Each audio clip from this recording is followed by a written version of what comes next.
Shame on the bride, shame on the bride. Shame, shame, shame on the bride of Christ. How can this be? How can the high level of corruption and salacious charges be rendered against the bride? She must be spotless and pure, the Bible says, without blemish. That is the bride Jesus is coming for, and surely, he must be on his way. It's time to wake up and wash up, for the hour is getting late. Has she fallen? Is she bruised? Is she lost? Is she confused? Is she deluded?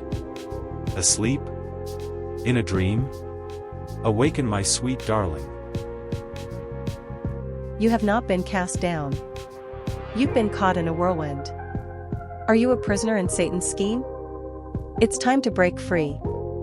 It's time to raise the dead and make miracles in his name. We are the bride, and the groom is on his way.